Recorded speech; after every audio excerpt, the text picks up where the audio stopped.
Assalamu alaikum, Allahqa iman keltirgen musulman bir tuğandar. Dualarımız emne üçün kabul bolboy жатат. Dua bul musulmandı Allah Taalaga jakındatуучу en çoң ibadatlardan biri. Peygamberimiz sallallahu aleyhi ve sellem aytkanday, "Ad-du'a huwal ibada."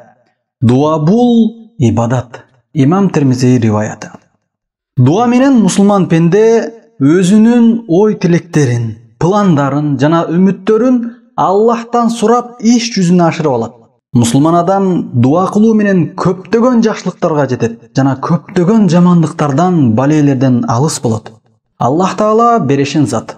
Ал өзүнүн гана суралуусун жакшы көрөт. Эгерде пенде Allah'tan сурабай койсо, Allah Taala ачууланат. Дуа кылууну таштап коюу бул Allah Таалага ибадат кылуудан баш тартуу, текеберленүү болуп саналат. Бул туурасында Allah Таала мындай деген ыйык Куранда: "Ва кала раббукум уд'уни астажиб лакум, инналлазина ястакбируна ан ибадати саядхулуна жаханнама дахирин." Роббиңер мага дуа кылгыла, силерге жооп беремин, дуаңарды кабыл кылам деди. Мага ибадат кылуудан текеберленген адамдар тез арада кор болгон абалда тозокко киришет.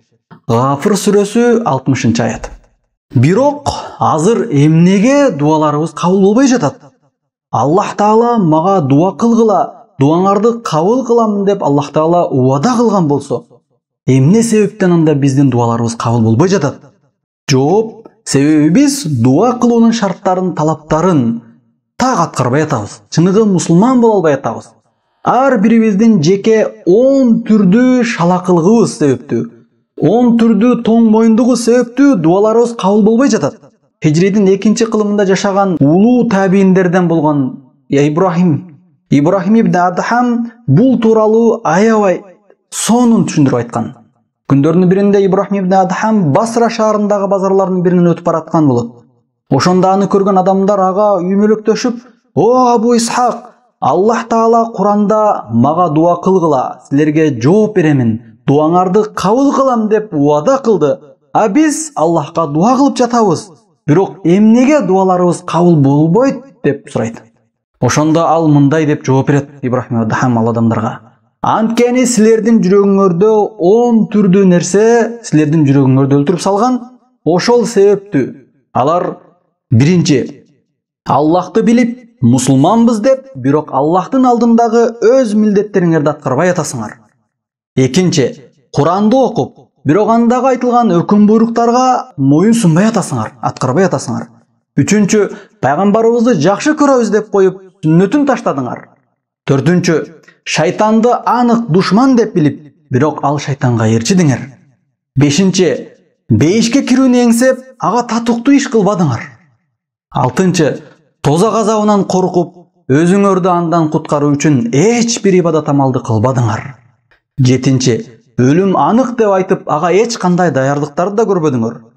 Сегизинчиси, адамдардан айып издеп жүрүп, өз айыбыңарга көңүл да бурбадыңар. Тогузунчусу, Аллахтын берген рызкысын жеп, ага шүгүр кылбадыңар. Онунчу, өлгөндөрдү көмүп, алардан үлгү насаат албадыңар. Абалыңар ушундай болсо, анда силердин дуаңар кантип кабыл болсун? Тафсир Аль-Куртуби.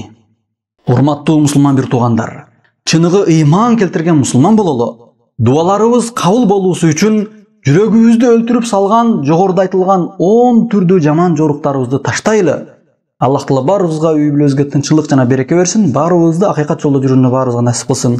Aqulu qawli hadha wa astaghfirullah li wa lakum. Assalamu alaykum wa rahmatullahi wa barakatuh.